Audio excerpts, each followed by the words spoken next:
Ok, chao, nos vemos más tarde.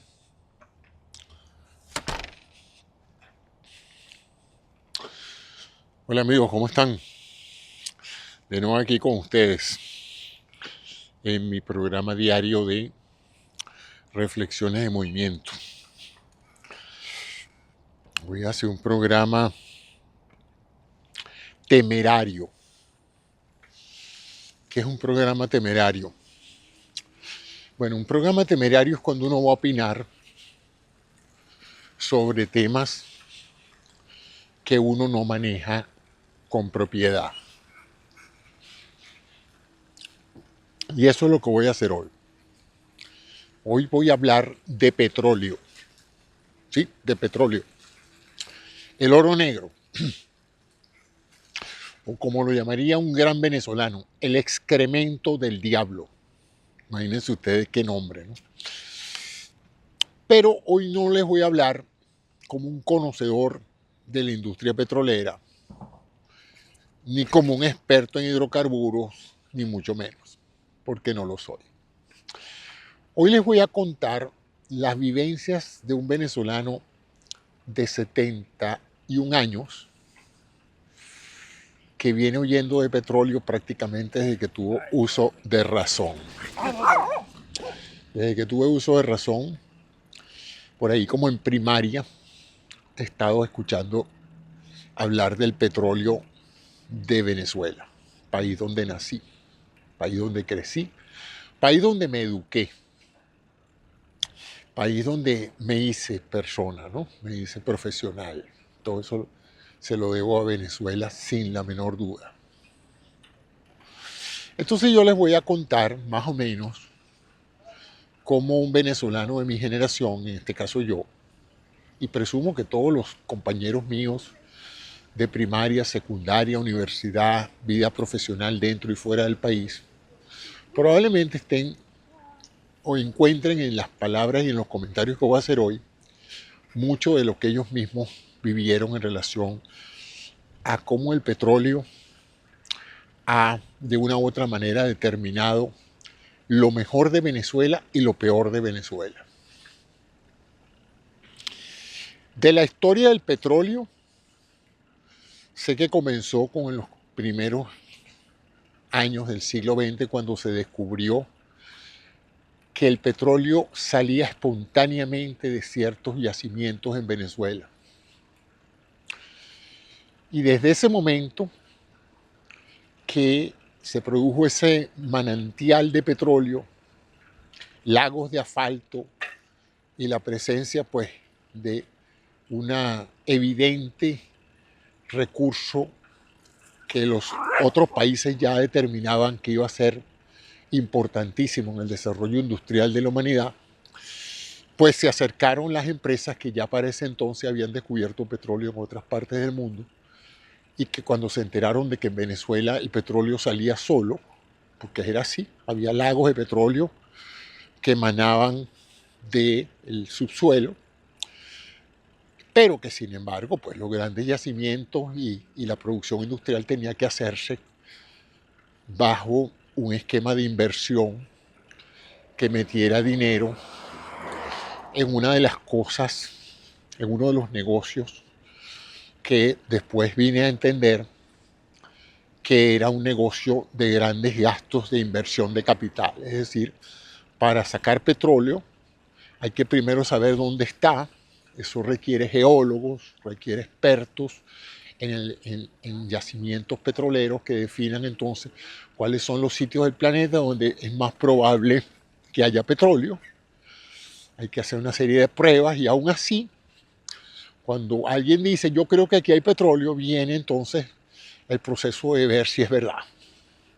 Y eso incluye la perforación de pozos de prueba y después, años después, entendí que eso estaba bien hondo, ¿no? Que eso no es así como cavar un pozo de 200 metros, 300 metros, aunque había yacimientos sumamente superficiales, la gran mayoría de los yacimientos grandes del planeta se ven a 15, 20 mil pies de profundidad, imagínense usted.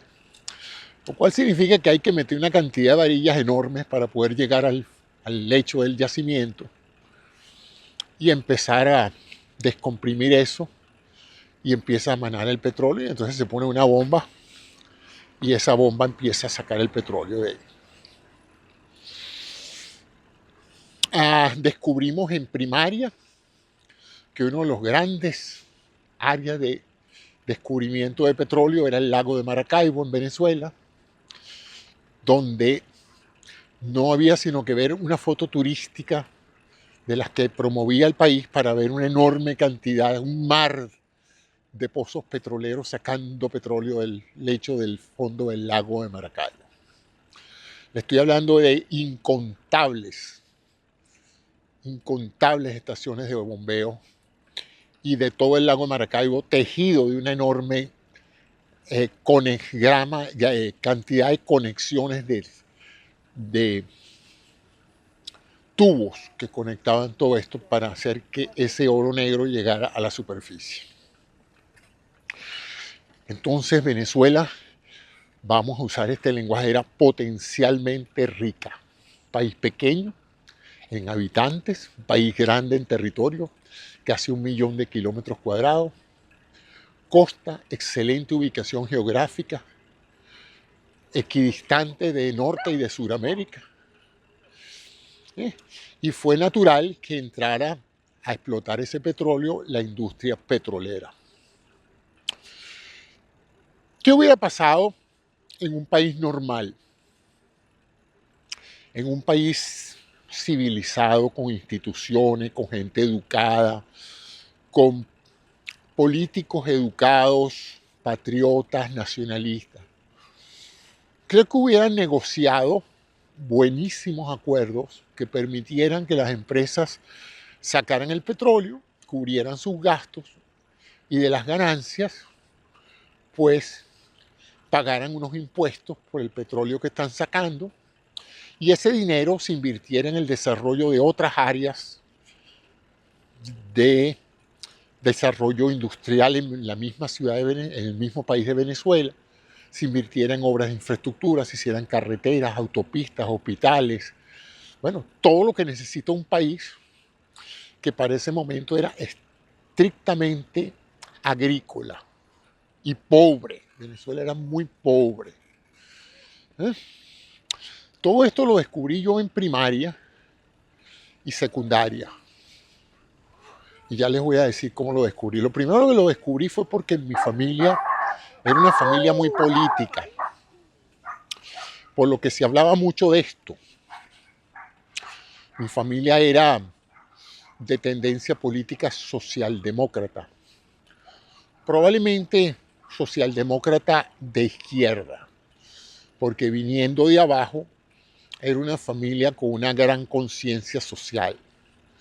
Si hubiéramos venido de arriba, probablemente hubiéramos sido de centro derecha. De tal manera que si se hablaba mucho de política, y a todas esas yo me estudié o me escolaricé en una escuela pública promovida por el Estado venezolano, tanto primaria, secundaria como la universidad, evidentemente tenía una educación laica y una educación bastante buena, producida básicamente por la riqueza petrolera. Pero creo que me he adelantado a la evolución. Entonces, siguiendo con la historia petrolera venezolana como yo la recuerdo y como yo he sido testigo de eso en los años que llevo de vida, esos primeros años, esos primeros 50 años, fíjense que ni siquiera estoy hablando de unos pocos años, no. Desde comienzos de siglo hasta el año 1940 y pico, el petróleo venezolano estuvo en manos de un grupito de venezolanos negociando con compañías extranjeras. Esa inmensa riqueza producida por la venta de petróleo nunca llegó a las clases populares, nunca benefició al verdadero pueblo de Venezuela, que durante una dictadura de 50 años, simple y llanamente, pues, fue miserable comparado con la cantidad de dinero que hicieron las 4 familias ricas que había en Venezuela, amigas o familiares del dictador, y las cuales habían hecho negocio con las compañías petroleras internacionales, fundamentalmente americanas, pero no todas americanas, algunas holandesas y británicas. Los extranjeros hicieron el negocio que tenían que hacer, pues llegaron a un país donde encontraron que la mayoría de los venezolanos, con tal de que los hicieran ricos, eran capaces de firmar cualquier papel, mientras ellos estuvieran bien y pudieran viajar y usufructuar esas concesiones petroleras, sus familias y sus amigos estaban bien, y el resto no importaba mucho, pues. Y como había un dictador que garantizaba que el pueblo no se sublevara ni protestara, un pueblo ignorante, donde había una gran cantidad de los venezolanos no sabían ni leer ni escribir, bueno, al pueblo le daban las migajas. Así crecí yo en ese ambiente narrativo, ¿no? Por supuesto que cuando tú tienes una oligarquía nacional que vende la riqueza que debería ser de todos los venezolanos, porque bueno, nacimos en un territorio rico en recursos naturales, lo lógico es que ante la ausencia de otro dueño, seamos los dueños los que habitamos ahí, los que nacimos ahí, los que nos criamos allí, pues. Así ha sido el desarrollo de la humanidad, es que quien pisa un terreno y nace ahí, crece y lo mantiene y lo defiende, es dueño de ese territorio, ¿no? Los demás países pueden venir y hacer el negocio que quieran, pero ese subsuelo, ese territorio, ese aire, esa fauna, esa flora, esas montañas son soberanía o bajo el control de los ciudadanos de ese país. Por lo menos así se concibe en todos los países. Lo cierto es que entonces, como ven, esto era un negocio chucuto para la mayoría de los venezolanos. Creó grandes familias, creó una élite de gente acomodada y una serie de compañías felices porque imagínense, no tenían que lidiar con democracia, no tenían que lidiar con representantes del pueblo, sino lidiaban con gente educada y que la mayoría no tenían mayores convicciones de ayudar y de usar esa riqueza para elevar el nivel socioeconómico del pueblo. Por una razón muy sencilla, pues. El ser humano es elitesco, a nadie le gusta sentirse igual que otro. Entonces, cuando tú tienes poder y tienes dinero, tú quieres que eso pertenezca a tu clase social, tú no quieres que eso se distribuya con ningún otro. Pero es así, las grandes fortunas de Venezuela, a los ricos de Venezuela que había en la primera mitad de los 50 años, de nuevo les reitero, esta es la historia según yo, según Cisneros, ¿no? Los historiadores tendrán la posibilidad de criticarme y decirme si yo estoy de lo correcto o no, pero así la vi yo, así me informé yo y creo que no estoy muy alejado de la realidad. Las grandes fortunas en Venezuela siempre se han hecho a partir de la riqueza petrolera. En una época los hacendados los llamaban grandes cacaos porque la riqueza era agrícola y las haciendas de cacao eran una de las formas de exportar y de tener divisas internacionales, pero esencialmente era la explotación minera y la explotación de tipo agropecuaria. Con la llegada del petróleo se acabó todo eso. Con la llegada del petróleo todo el mundo se dedicó a servir a la industria petrolera y a disfrutar pues, de crear una sociedad sumamente injusta, como les dije, dictatorial. A medida que se muere el dictador, el general Gómez, que fue el dictador, creo que duró 39, 40 años del siglo XX, los pasó este señor dirigiendo Venezuela como si fuera una hacienda personal de él y de sus amigos. Empezó a abrirse y empezaron a escucharse los cantos de una generación de jóvenes que se llamó la generación del 28.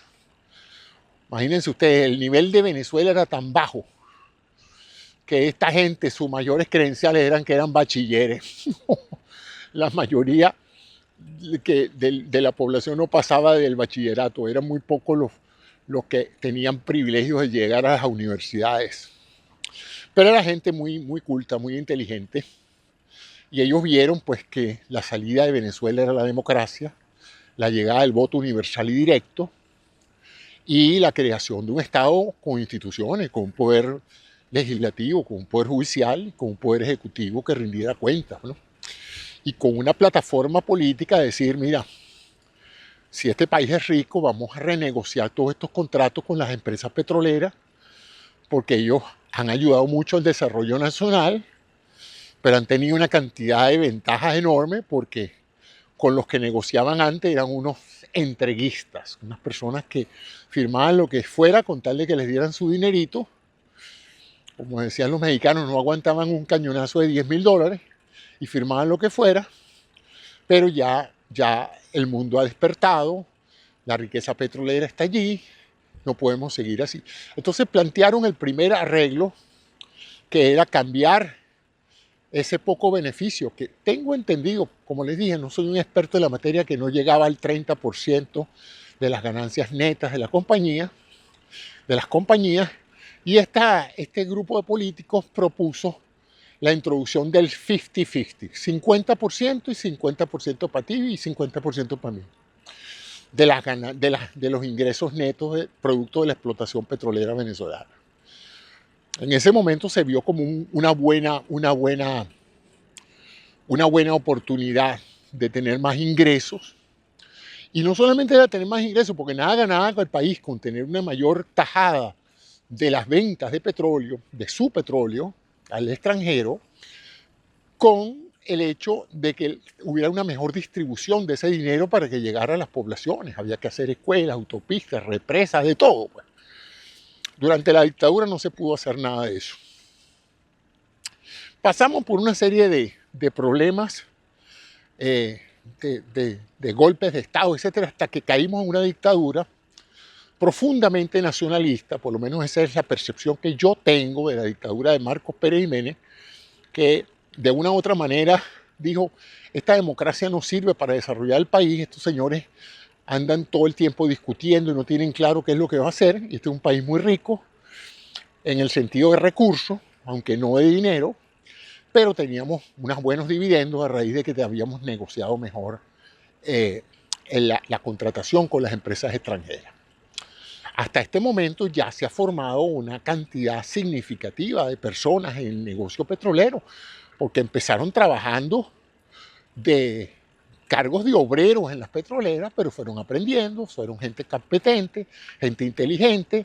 Los gerentes extranjeros se dieron cuenta de que eran personas capaces y los fueron capacitando, de manera que ya había para los años 60, 70, una generación de personas en los campos petroleros que no eran todos gringos o ingleses o holandeses, sino que eran venezolanos que ya tenían 20 años trabajando en la industria, ¿no? Algo se aprende 20 años haciendo un trabajo para otro. Lo cierto es que empieza a surgir ese interés de que hay que negociar mejor las cosas con los países que están sacando el petróleo, porque les está saliendo demasiado bueno y barato el explotar el petróleo venezolano. No solamente está muy superficial, no solamente hay bastante, no solamente que donde meten la mecha sacan petróleo, sino que encima de eso tienen gobiernos dóciles dictatoriales que dicen amén a todo lo que dicen las corporaciones extranjeras. Ese es lo que se hablaba en mi casa y eso es lo que se hablaba en los liceos, etc.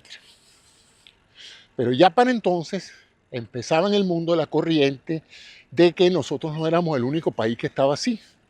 Los países del Medio Oriente, Arabia Saudita, Irán, Irak, etc., ya estaban hablando de cambiar los términos de negociación, porque a todos estos países también los estaban, como diciendo una palabra que se usaba mucho, los estaban caribeando, ¿no?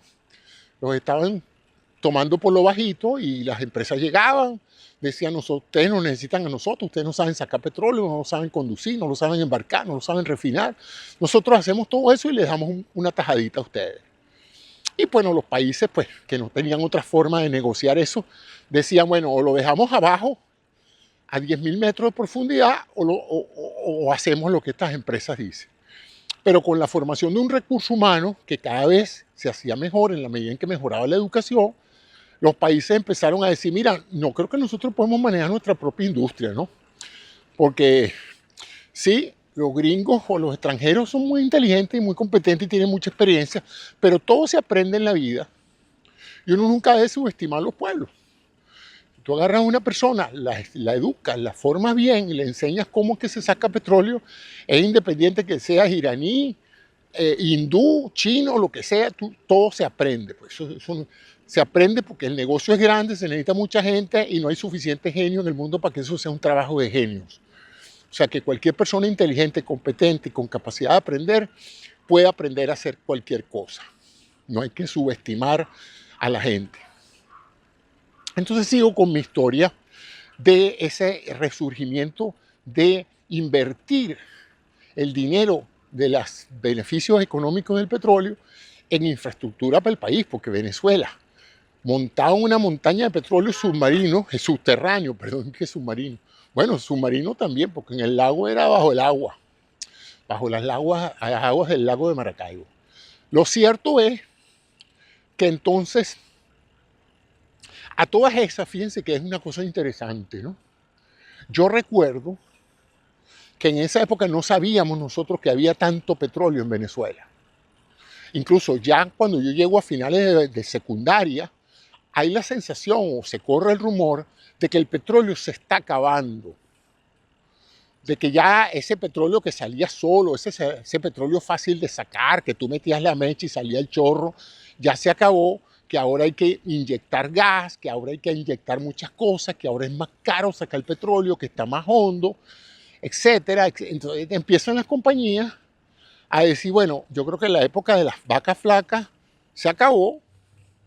Yo creo que Venezuela llegó al límite de lo que podía ser el petróleo rentable para esas empresas.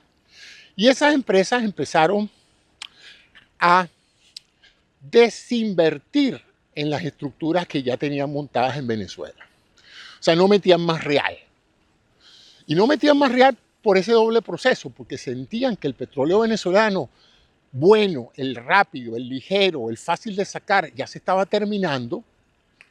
Venezuela dio muchísimo petróleo para el esfuerzo de la guerra mundial. Por lo menos yo tengo entendido que prácticamente todo el petróleo que se usó en el Atlántico salía mucho de Venezuela, porque el petróleo de Texas se usaba en el escenario del Pacífico, que también gastaba mucho petróleo, porque toda la flota del Pacífico requería muchísimo petróleo. Lo cierto es que Estados Unidos tuvo durante la Segunda Guerra Mundial a Venezuela como un confiable suministro de crudo para sus refinerías que producían el combustible que se usó durante la Segunda Guerra Mundial, durante la Guerra de Corea, etc. Y que propulsó el desarrollo industrial de los Estados Unidos, pues, que ocurrió entre el 33, que agarra el gobierno Franklin Delano Roosevelt, y el 45, que termina la guerra.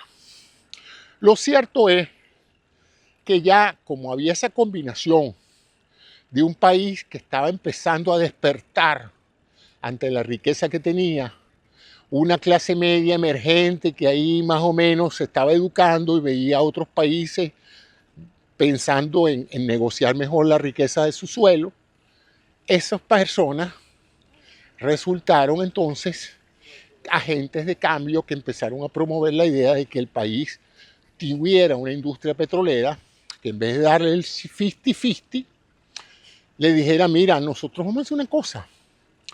Vamos primero a bajártelo del 50%, vamos a bajártelo al 30%. Nosotros nos quedamos con el 70%, porque nosotros ahora vamos a hacer muchas de las cosas que ustedes hacían antes. Vamos a invertir, vamos a montar estructuras, vamos a hacer, y eventualmente vamos a vender, a comprarles a ustedes todo lo que ustedes tienen aquí, y ahora nos quedamos nosotros con el 100%. Les vendemos a ustedes el petróleo en crudo, en refinados, en productos de la industria de petroquímica, pero el negocio petrolero pasa a ser 100% del Estado venezolano, léase del pueblo venezolano, porque el Estado venezolano está representado por las autoridades que el pueblo elige democráticamente. Ese es el planteamiento. Por supuesto, eso no le gusta a las compañías petroleras, ni a ninguna compañía que ejerce un control económico sobre otro país que le provee materias primas. A ellos no les interesa que estos países despierten. Es una realidad que hay que aceptar. Si yo fuera Exxon, a mí no me interesa negociar con un país que está pretendiendo cada vez recortarme mi pedazo de la torta para ellos ganar más. A mí me interesa un país donde yo pueda de alguna u otra manera sacar el petróleo al costo más bajo y venderlo en mis mercados o en los mercados que haya al precio más alto. Esa es la naturaleza del sistema capitalista y así es como debe ser. Pero entonces ellos, su negocio es buscar la mejor manera de ganar dinero y el proveedor de los recursos naturales no se le puede negar también el derecho también a buscar el mejor rendimiento de sus recursos. Pues. En el negocio capitalista ambos quieren ganar, el que está comprando y el que está vendiendo. El que está vendiendo quiere vender al mejor precio y el que está comprando quiere vender al más bajo precio.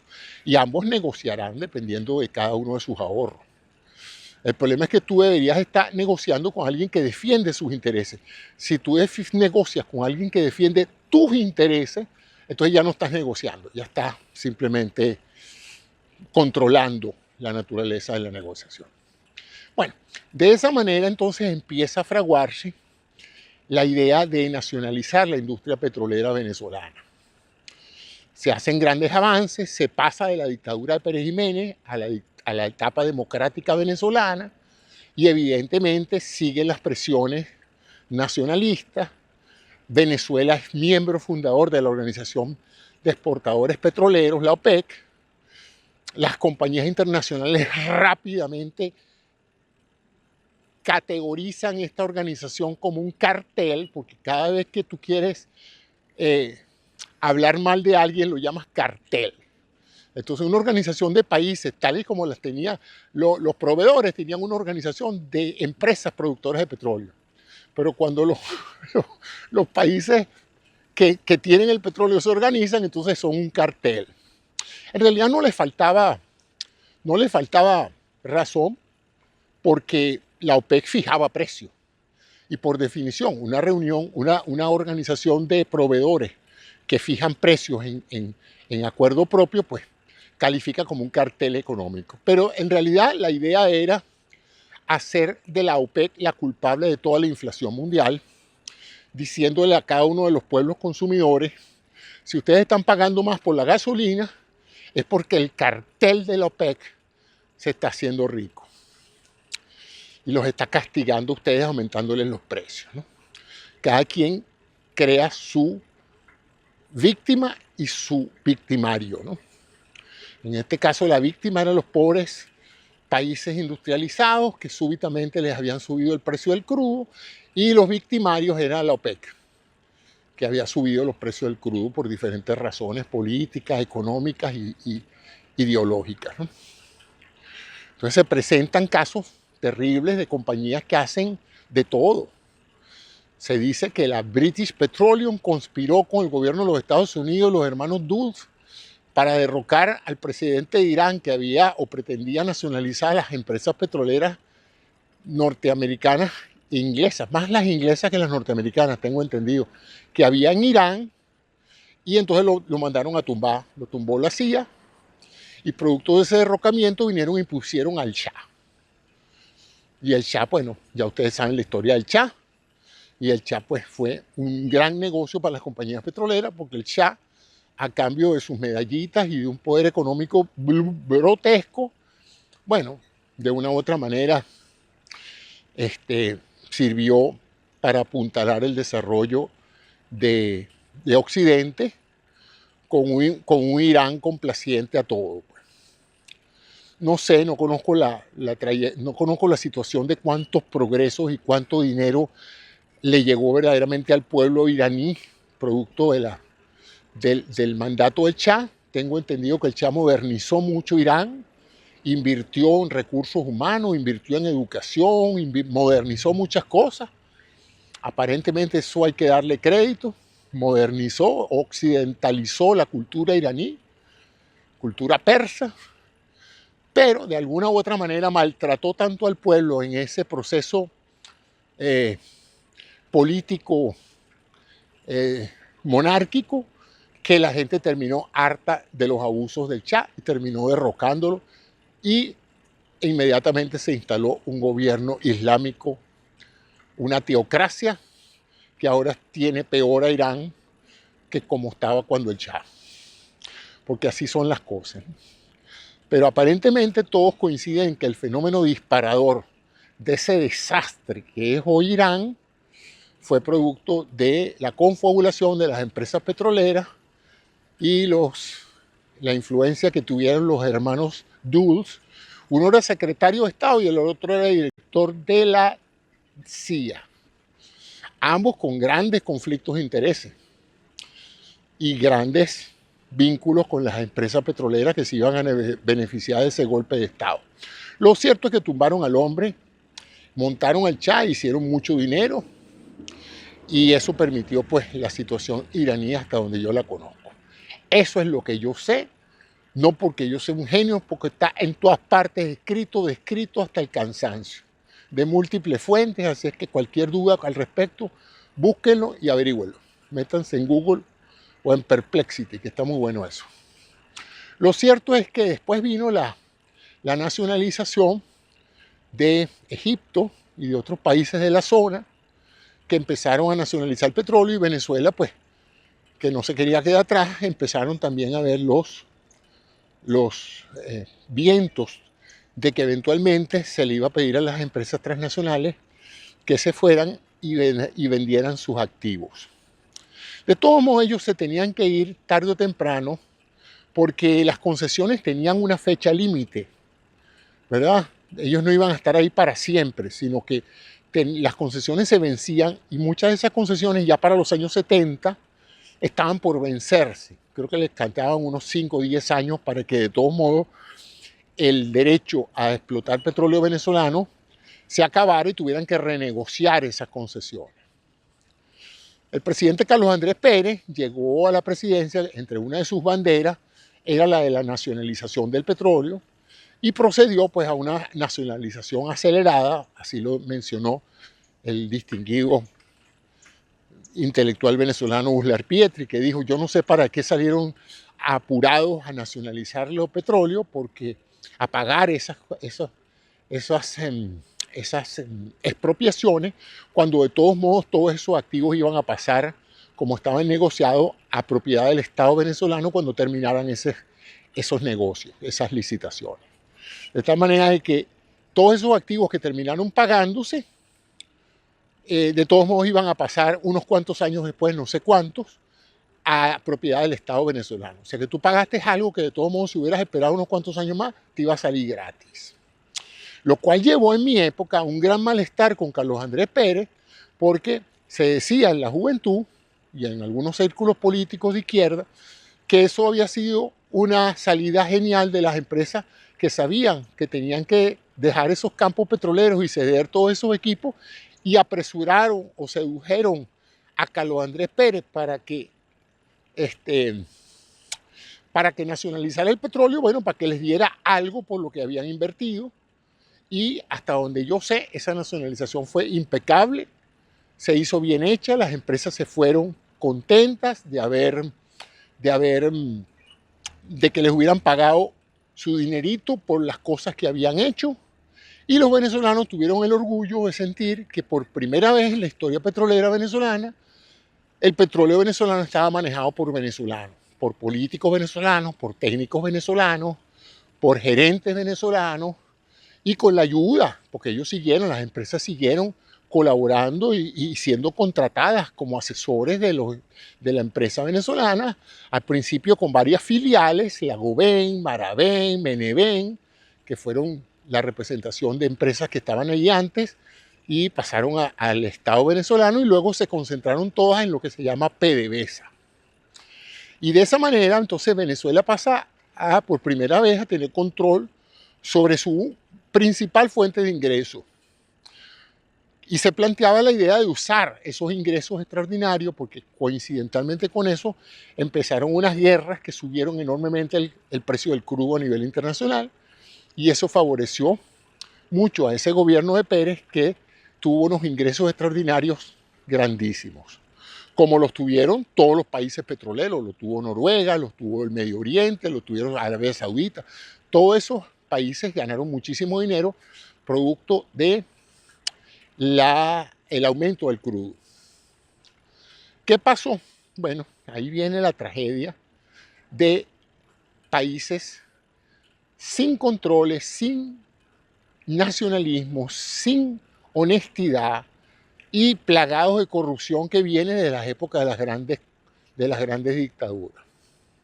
Y es que cuando uno tiene una bonanza económica, uno tiene que, lejos de gastar lo que tiene que invertirlo. Si usted mañana se gana la lotería y se mete 100 millones de dólares, no salga corriendo a comprarse cuanta porquería encuentre, sino que usted tiene que agarrar e invertir ese dinero para que usted viva muy bien y sus hijos vivan muy bien y sus nietos y sus bisnietos y sus tataranietos todos vivan bien gracias a la apropiada inversión de ese dinero.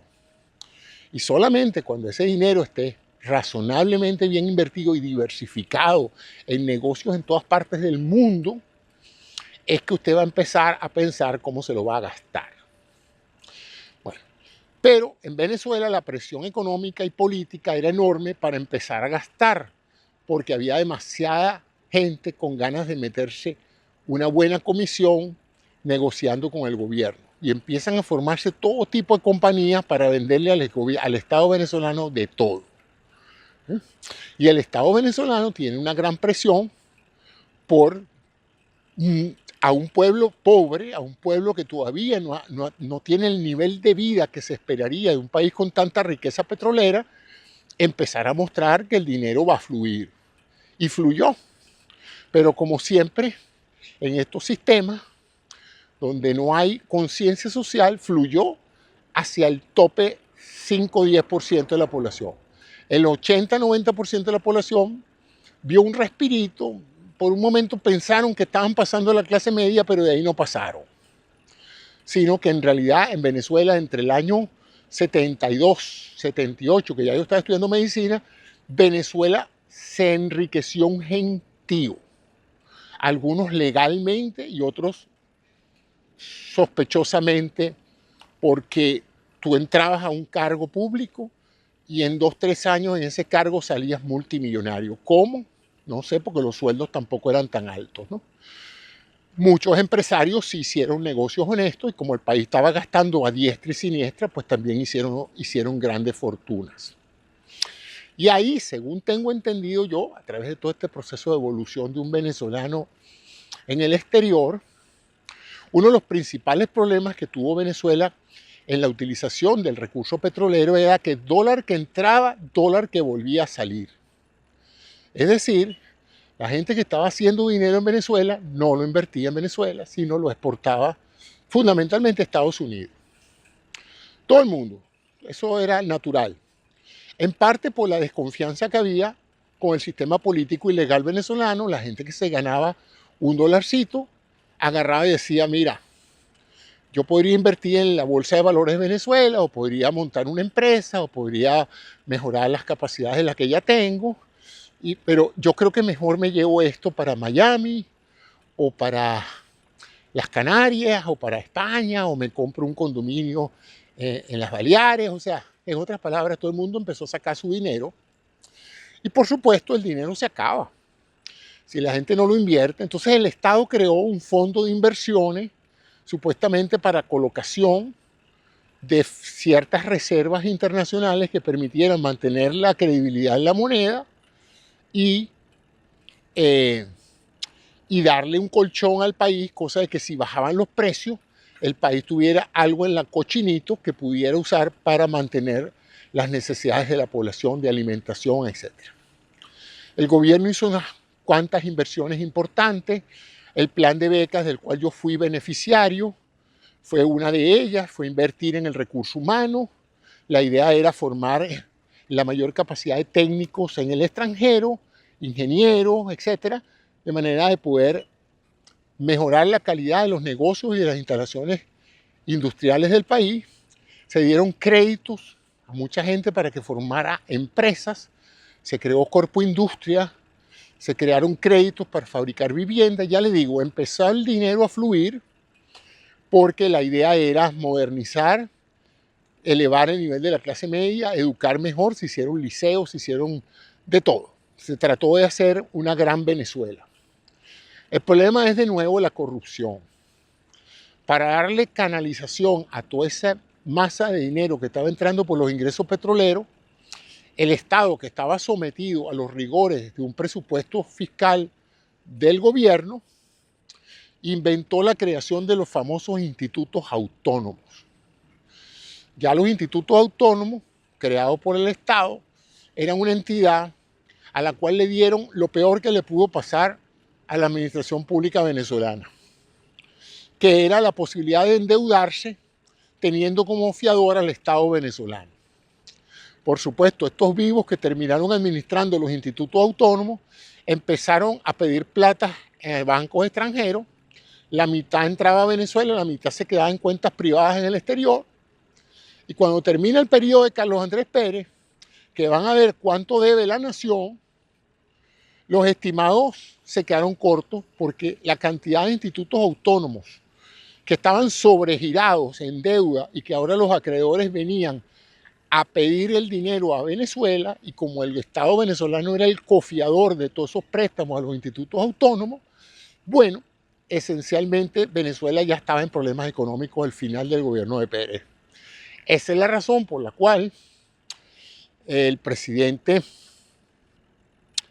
Herrera Campins toma el gobierno y dice: encuentro la botella vacía, este país está endeudado, este país que me están entregando es un país que esté en este momento mal económicamente. Algo asombroso, porque fue un periodo de 5 años y en 5 años pasamos de la bonanza a ser un país más endeudado. O sea que no solamente el Estado venezolano y todas las corporaciones, todos los negocios se tragaron la millonada que entró por ingreso petrolero, porque en Venezuela en esa época no se hacía nada, todo se compraba afuera. Era la época del tabarato, dame dos. Todo se traía afuera, no había ningún incentivo para hacer nada en Venezuela. Si tú tenías dólares, era mucho más fácil comprarlo en el exterior y venderlo con una ganancia que montó una empresa para hacer lo mismo dentro de Venezuela. Lo que hizo, pues, fue una desindustrialización de Venezuela y, evidentemente, una base de corrupción que se extendió más allá de esa administración y el país, el gobierno endeudado. Como el gobierno estaba endeudado y no podía enfrentar los acreedores internacionales, fundamentalmente de empréstitos, no del gobierno, sino de estos benditos institutos autónomos, resulta que entonces ahora viene las vacas flacas. Viene el gobierno de Luis Herrera Campín y se da el desastre, que empieza la desconfianza en la moneda, empieza todo el mundo a sacar todo lo que tenía, a convertirlo todo en dólares, y se produce entonces la debacle del Bolívar, ¿verdad? La primera devaluación importante del Bolívar en la historia del siglo XX, porque el Bolívar se había revaluado constantemente, porque era un país petrolero, no bien manejado, injustamente manejado, pero solvente, porque curiosamente los dictadores pagan las cuentas. Yo me he dado cuenta incluso de eso, ¿no? Los dictadores tienen muchos efectos, pero aparentemente no les gusta deber mucho, ¿no? Pero en este caso, los demócratas tienden a gastar más de lo que pueden ingresar, por una razón muy sencilla. Ellos saben que ellos van a rotar por los gobiernos, entonces como no se van a quedar mucho tiempo, ellos aprovechan. Todos estos son mis sesgos naturales de haber vivido eso. Si tú sabes que tú vas hasta 5 años y después le vas a tener que dar el poder a otro, tú aprovechas de enriquecerte todo lo que tú puedas en esos 5 años. Si tú piensas que tú eres un dictador y vas hasta 30 años en el poder, no te interesa quebrar antes de tiempo porque te interesa ordeñar la vaca durante 30 años. Lo cierto es que ahí empezó la debacle económica. Sin embargo, Venezuela, con tantos recursos, empezó a tratar de diversificar su economía, empezó una cantidad de gente a volver a Venezuela y a tratar de rehacer todo, y se crea el segundo problema que tiene que ver con cómo gastar los pocos dólares que entran de la renta petrolera. Y de nuevo viene la corrupción y el vivismo. Bueno, yo quiero que esos dólares me toquen a mí. Bueno, pero tú sabes que no hay suficientes dólares para todo el mundo. Bueno, vamos a hacer una cosa, vamos a crear una doble paridad del dólar. Vamos a crear un dólar para las cosas esenciales y vamos a crear un dólar libre sujeto a la oferta y la demanda del mercado.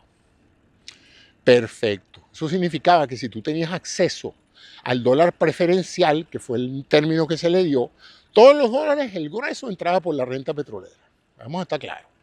Había una que otra empresa que traía dólares al país, pero la mayoría era derivado de la industria petrolera, directa o indirectamente. Porque que yo recuerdo, en Venezuela no se hacía más nada sino eso. Lo cierto entonces es que se crea la clase política con acceso a las divisas preferenciales, al dólar preferencial. Y esa gente hace fortunas. Entonces, si las primeras fortunas se hicieron con el gasto público, las segundas fortunas se hicieron con la corrupción derivada del acceso a divisa preferencial. Y de ahí en adelante viene abajo el colapso económico, moral y la credibilidad en el proceso democrático venezolano, que trae como consecuencia el fenómeno de Hugo Chávez Frías. Y ya estamos entrando en historia contemporánea. Chávez viene montado en un caballo como un héroe nacionalista a pretender reivindicar todas esas cosas de las que les he venido hablando, esa lucha contra los capitales extranjeros que vinieron a robarnos. Bueno, no vinieron a robarnos, pero tomaron ventaja de nuestra ignorancia y de nuestra falta de patriotismo. Eso es una realidad. Si tú encuentras, todos los días sale un bobo a la calle y si tú lo agarras es tuyo. Y Venezuela era boba en esa época. Venezuela no tenía los negociadores, hasta en los procesos limítrofes. Los límites de Venezuela fueron negociados por personas que no eran venezolanos, imagínense ustedes. Fue así como perdimos la Guayana de Esequiba, ¿verdad? Territorio venezolano histórico, y lo perdimos porque quienes negociaron ese negocio, lo negociaron unos agentes internacionales porque nosotros no teníamos gente competente para ir a eso, que hablaran inglés y que defendieran los intereses del país. O sea que Venezuela ha sido un país realmente víctima de su ignorancia. Pero no solamente la ignorancia, hay gente ignorante, pero son gente buena y gente honesta. Además de la ignorancia, Venezuela ha sido víctima de la deshonestidad de los líderes que han manejado Venezuela, sin duda alguna. Eso no lo podemos esconder, y el pueblo ha sido engañado una y otra vez, y lo están engañando todavía. Entonces sí, bueno, esa es mi historia petrolera contada por mí. Si alguien me pregunta cómo fue la historia de tu país, cuál es el rol que el petróleo ha jugado, estamos llegando a esto. Un golpe de Estado puso un comandante golpista en el poder. Entonces vino otra bonanza económica. ¿Qué hizo este gobernante? En vez de aprender las lecciones del pasado, de haber creado un fondo de inversiones, de haber creado un proceso, empezó a incrementar el gasto social. Por lo menos él dice que hizo eso, ¿no? Y creó una gran industria del despilfarro con la idea de darle pollos al pueblo, casas al pueblo, comidas, becas, de todo. Para nada, porque todo eso se quedó en las empresas que distribuían esos supuestos misiones, las famosas misiones. Él creaba una misión, llegaban 4 vivos, se quedaban con la parte administrativa de la misión, el gobierno les daba el dinero, ellos sacaban el dinero para el exterior y le daban mendrugos al pueblo venezolano, y así se hicieron fortunas. Cuando yo oigo hoy a mucha gente hablar horrores del periodo de Chávez, con lo cual estoy totalmente de acuerdo, yo creo que el mayor horror no es solamente la corrupción y todo el daño que le han hecho al pueblo y a la democracia y a la gente que estaba en contra, los presos políticos, eso es horrible. Pero también el hecho de que gran cantidad de la gente que hoy está bien viviendo en todas partes del extranjero chupó de esa leche, hicieron su fortuna en el marco de ese despelote. Eso no lo podemos ignorar. Hay mucha gente ahorita hablando horrores de las, ¿cómo se llama? Pues, me está olvidando el español. Muchos horrores de los negocios que les quitaron, de las expropiaciones. Y resulta que muchas de esas expropiaciones son de negociazos tremendos que ellos hicieron. No todos, evidentemente hubo gente que les expropiaron negocios injustamente, ¿no? Pero muchos de ellos que andan llorando hoy por lo que perdieron son personas que se enriquecieron con el gobierno y que están llorando por lo que perdieron en Venezuela, pero antes de que perdieran en Venezuela tenían fortunas aquí, fortunas derivadas de dólares preferenciales, fortuna, porque la cuestión del dólar preferencial siguió. Los chavistas dijeron, bueno, si funcionó para los partidos de la Cuarta República, va a funcionar para la Quinta República. Ellos mismos crearon también un mecanismo de corrupción que les ha permitido hacer fortuna. Y encima de eso, la bonanza petrolera permitió, pues, que de nuevo Venezuela, con PDVSA en la mano, le pusieran la mano ahora a la industria petrolera que mantenía el país. Ahora la corrompieron, la destruyeron, y encima de eso se ganaron un enemigo implacable, que es Estados Unidos y las empresas petroleras transnacionales, que vieron en esto una oportunidad única de decir, ustedes se la tiran de vivos, ustedes creen que pueden burlarse de los Estados Unidos y de nosotros. Bueno, le vamos a poner sanciones que van a limitar muchísimo el desarrollo de la industria, que van a limitar sus mercados, les vamos a prohibir vender petróleo, todo eso, a cambio de que ustedes hagan lo que nosotros nos da la gana. Porque ustedes están que no saben cómo sacar ese petróleo de ahí. Y así fue. Y este gobierno o este régimen que está por salir, si es verdad que va a salir, hizo estúpidamente, en vez de decir, miren, vamos a hacer una cosa, vamos a corregir los defectos que hay y vamos a expulsar a los corruptos, etc. Fue imposible. El Venezuela está totalmente corrompida desde los más altos niveles hasta el más bajo, porque el que está abajo se corrompe por sobrevivencia. La corrupción no es siempre producto de la voracidad por tener dinero, a veces es producto del hambre. El empleadito pequeño que te cobra una comisión por hacerte algo que es su trabajo, no lo está haciendo porque quiere ser millonario, lo está haciendo porque es la única manera de llevar algo a su casa, a comer.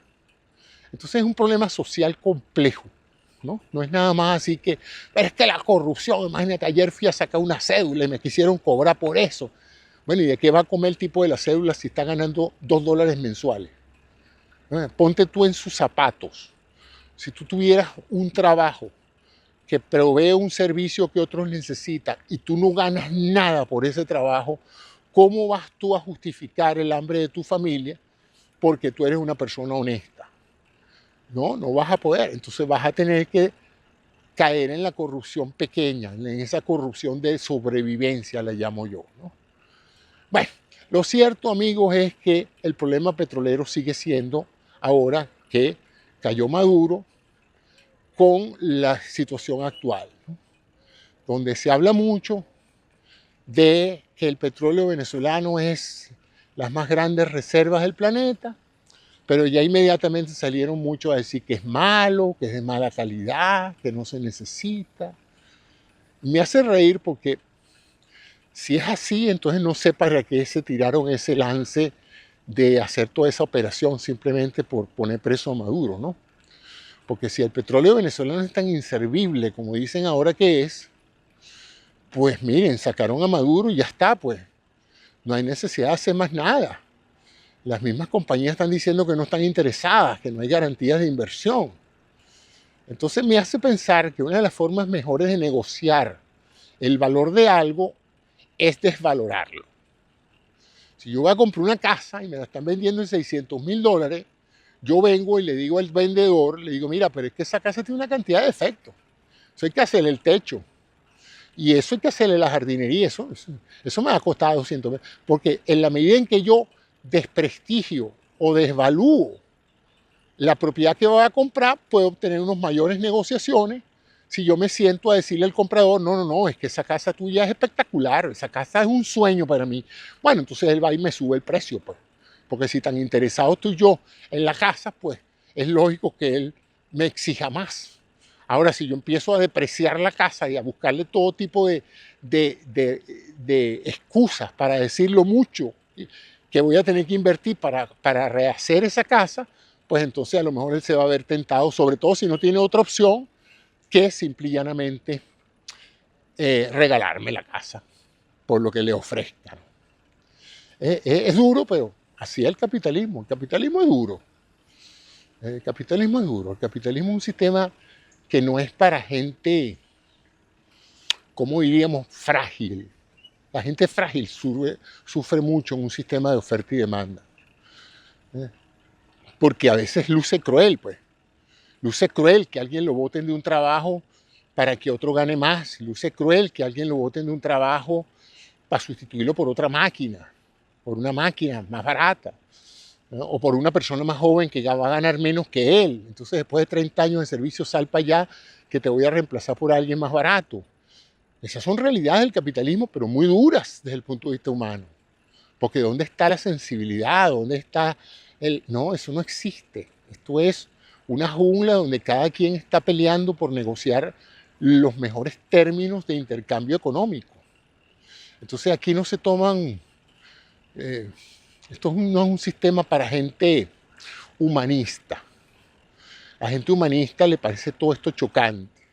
La gente materialista les encanta este sistema. Les encanta porque les parece que tú sabes muy bien que cuando tú entras en una negociación, la única manera de ganar más es que el otro gane menos. A veces te dicen, no, pero es win-win, win-win nada. Si tú estás ganando más es porque el otro te está vendiendo algo barato. Y si te está haciendo creer que estás ganando más y te está vendiendo algo barato, entonces te está agarrando por otro lado. O sea que aquí todo el mundo está buscando una estrategia para sacar el mayor provecho de cualquier cosa y necesariamente los números no dan. Si yo vendo una casa y alguien obtiene un bajo precio por mi casa, yo perdí dinero. ¿Que la vendí? Sí, la vendí, pero la he podido vender más cara. Y si yo la pongo más cara, el otro va a tener que perder dinero porque va a tener que comprar una propiedad más cara. Que a lo mejor en la triplica de valor, perfecto, termina siendo un buen negocio para él. Pero en el momento de la transacción, yo gano más si él pierde. Eso es matemática. 2 y 2 son 4. Y 3 y 4 y 2 son 6.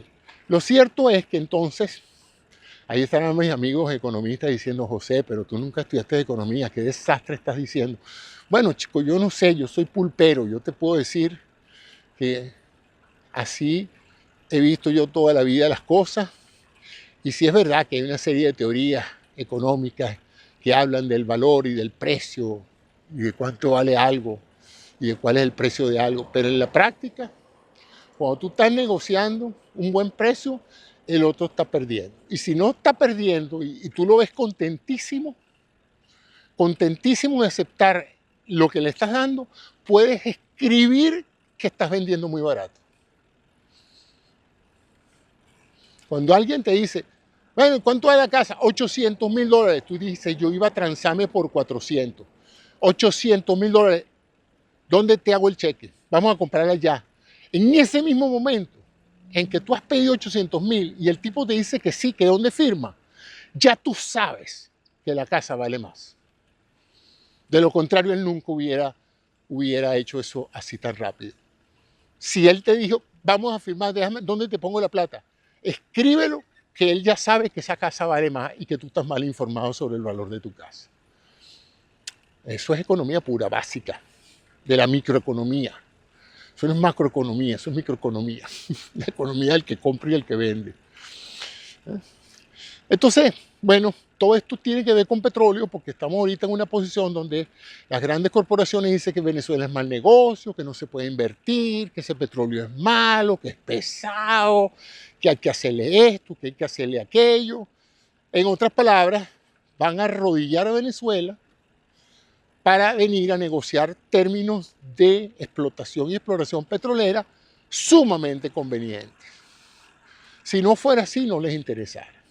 Y hay ahora una nueva hipótesis que dice que esto no tiene nada que ver con petróleo, que el oro de ahora no es el petróleo, que el mercado mundial está saturado de petróleo, que Estados Unidos produce todo el petróleo que necesita, que es el que más consume, que otros países también no les interesa que Venezuela produzca petróleo, porque mientras haya un proveedor más, hay otro que gana menos. Ahí volvemos a mi teoría de que si uno gana más, otro gana menos. Si Venezuela coloca 3 millones de barriles de petróleo y la demanda no sube, Estados Unidos vende 3 millones menos o Arabia Saudita vende 3 millones menos.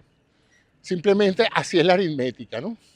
Y si Estados Unidos y si Venezuela satura el mercado con petróleo muy barato, bueno, los tejanos empiezan a chillar porque ellos no pueden competir con los precios bajos de Venezuela. O sea, yo no entiendo por qué a la gente le cuesta tanto entender que los primeros interesados en que Venezuela no produzca mucho petróleo son los petroleros de los Estados Unidos. ¿Eh? Nadie en el sistema capitalista le interesa una competencia, sobre todo si es una competencia que ofrece el producto más barato. Mientras la competencia tenga precios y costos más altos que los míos, yo estoy feliz porque todavía tengo ventaja. Cuando la competencia ofrece igual producto o más bajo, pero útil, y es más barato que el mío, ya yo estoy en problema porque o bajo yo mis costos o no sé cómo voy a hacer para sobrevivir en el negocio. Pero bueno, sigo con estas reflexiones que me atormentan a veces, porque cuando pienso en todo esto, yo no entiendo por qué la gente no se ha dado cuenta de que los más grandes beneficiados, los más grandes perjudicados con el deterioro de la infraestructura venezolana han sido los venezolanos. Y más que los venezolanos, porque los chavistas también son venezolanos y los enchufados también son venezolanos y los empresarios, pero los más afectados es el pobre pueblo venezolano que ha vivido en la miseria desde que descubrieron petróleo hasta ahorita. Nunca ha salido de la miseria. Todavía hay demasiada miseria en Venezuela para el dineral que ha entrado al país y que ha terminado en cuentas privadas de un grupito de venezolanos. Así yo diría que Venezuela hay 30 millones de habitantes. Me voy a tirar este lance y espero los comentarios a favor o en contra. Venezuela hay 30 millones de habitantes. Yo supongo que en Venezuela debe haber 28 millones de pobres o clase media baja. Y los otros 2 millones de personas están en el más alto nivel a nivel mundial de cuentas privadas. Y no estoy hablando de grandes familias ni de grandes empresarios. Estoy hablando de mucha gente que simplemente hizo plata en Venezuela. Hizo plata, dueños de panaderías, de restaurantes, gente trabajadora, gente honesta, pero que sacaba sus reales. ¿Eh? Yo recuerdo la primera vez que yo llegué a Venezuela después de graduado aquí y estábamos hablando unos médicos sobre el sueldo, sobre lo que ganábamos. Y uno de ellos me dijo, yo todo lo que gano lo saco, lo convierto en dólares, al precio que esté. Yo después del viernes negro de la devaluación, yo agarro mi cheque, cuando me paga la clínica, saco lo que tengo, lo que necesito para vivir y todo lo demás me voy para los Estados Unidos una vez al año y compro propiedades o lo transfiero a instrumentos de inversión en los Estados Unidos. Y le digo, chico, pero ¿y tú no tienes nada aquí en Venezuela? Nada. Yo vivo alquilado al precio más bajo que pueda. Las casas que tengo las tengo en Estados Unidos todas arrendadas.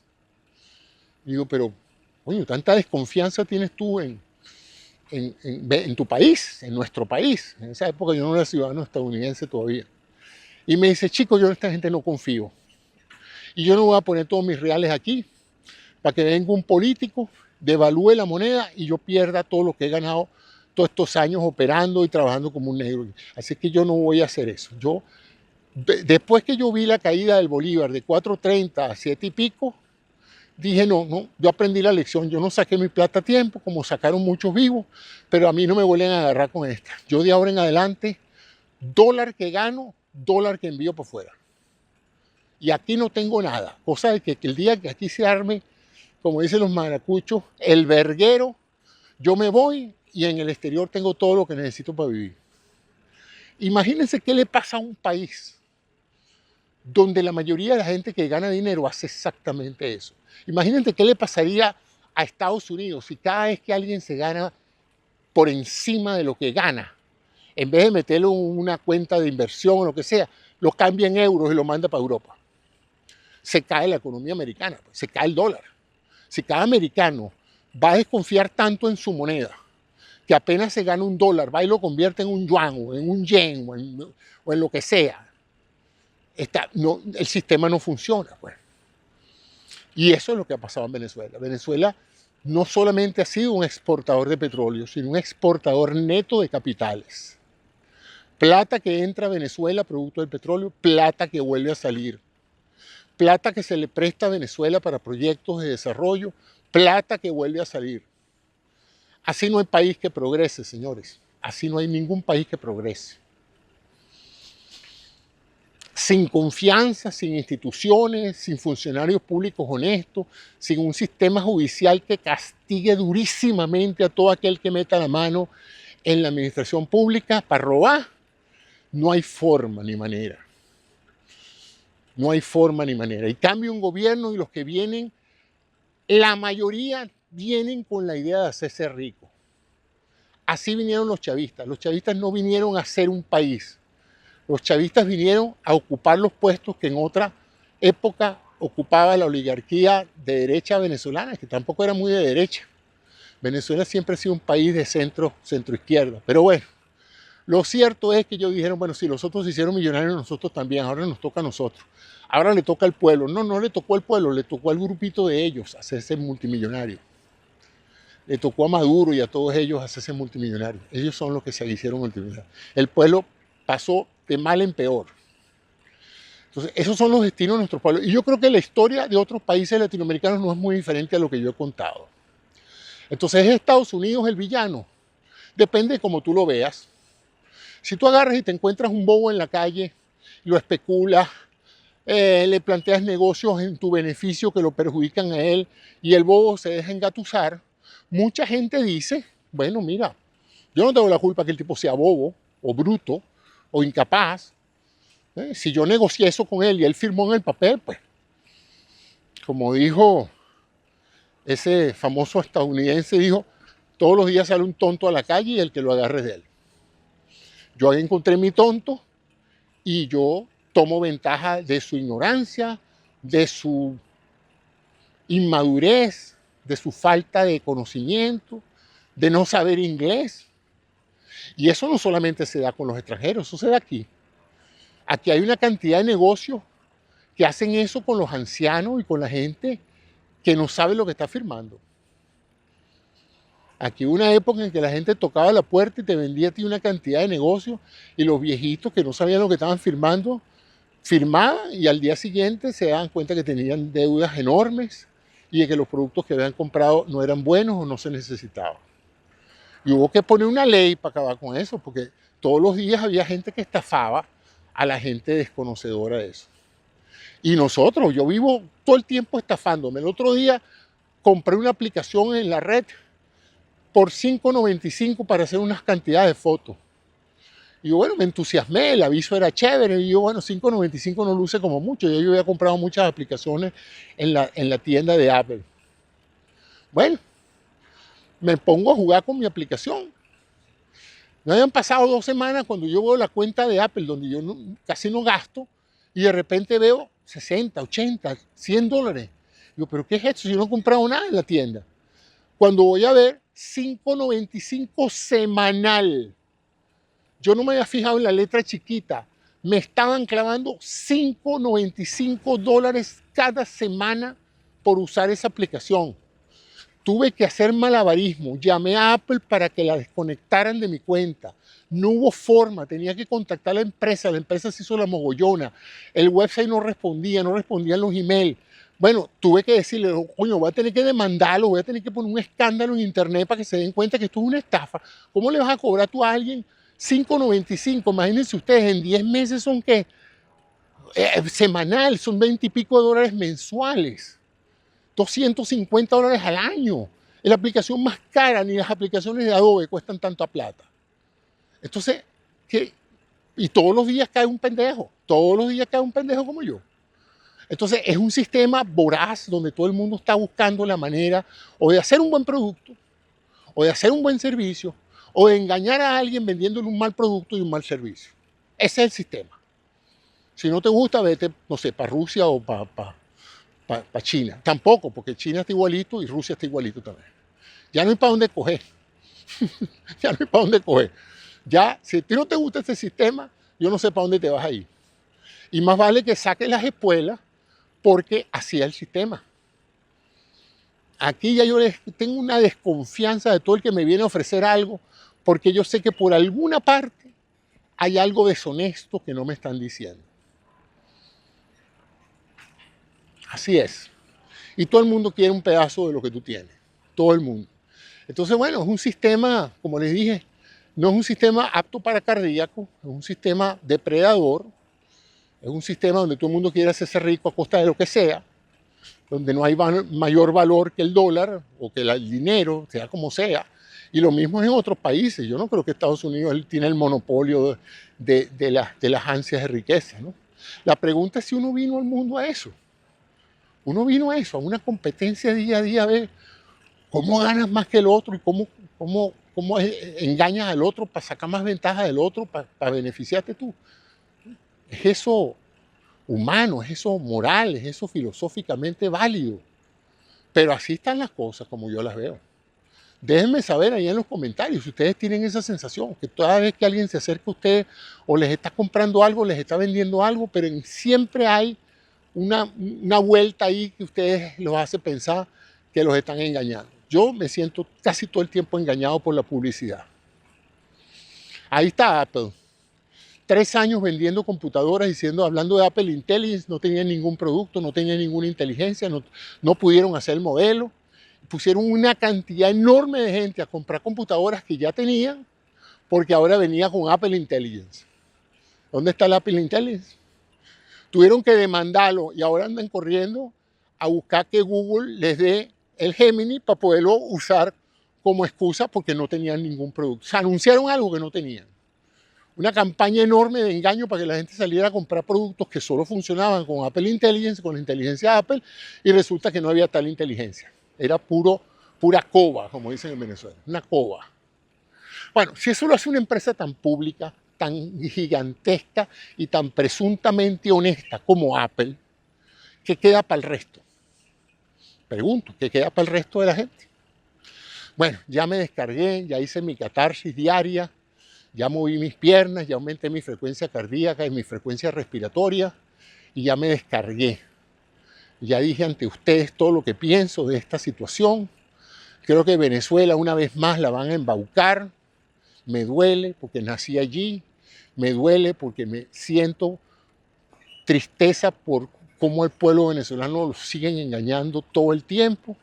Y espero que surja una nueva liderazgo de políticos nacionalistas, políticos educados, que hablen inglés, que estén preparados, que tengan confianza en ellos mismos, que no se dejen caribear por agentes extranjeros, que no se dejen sobornar para traicionar al pueblo.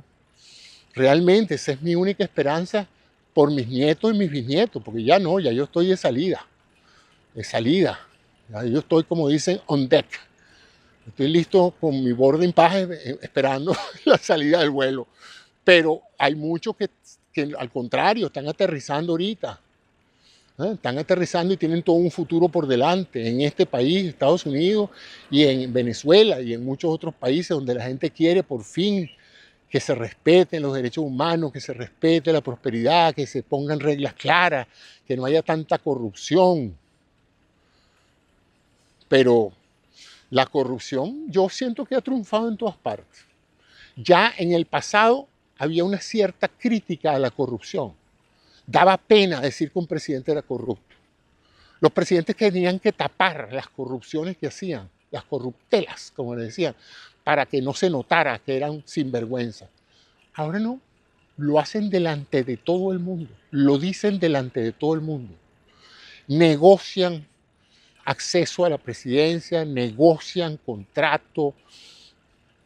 Ya les digo, viola la ley, viola la Constitución, y aquí no pasa nada, por ahora, pero no pasa nada.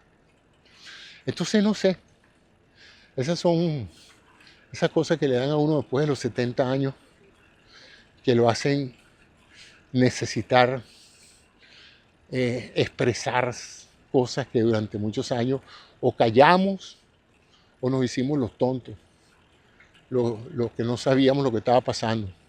Pero yo siempre supe lo que estaba pasando. Gracias a Dios mi familia siempre me informó, mis maestros siempre nos contaron todo, nos dijeron cómo se estaban haciendo las cosas.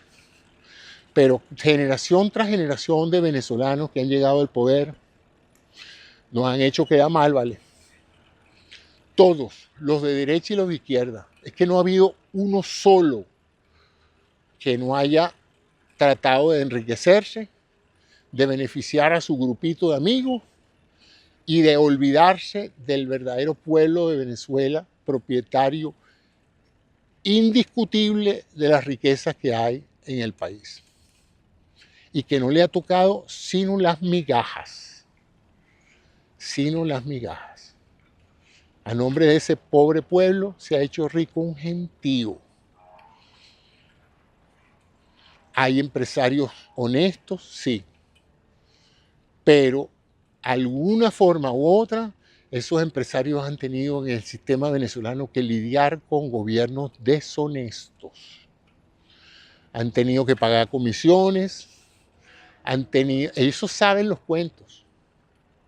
Y por supuesto, cuando tú te prestas a una vagabundería, tú también eres parte de la vagabundería.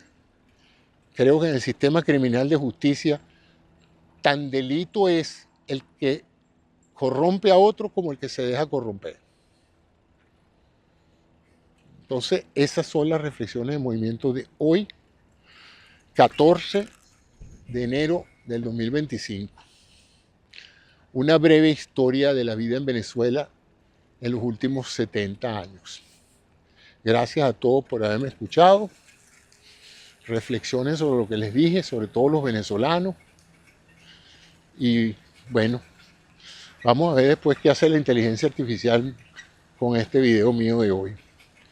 Ya les montaré también el análisis que la inteligencia artificial hace de todas las cosas que yo digo. Son bien interesantes. Es notable a veces las cosas que este maravilloso desarrollo que significa la inteligencia artificial ha logrado procesando las cosas que uno dice o que uno escribe. Así es que hasta mañana pues. Y déjenme sus comentarios, que me interesa mucho saber qué piensan de las cosas que he dicho. Gracias y hasta mañana. Stop recording.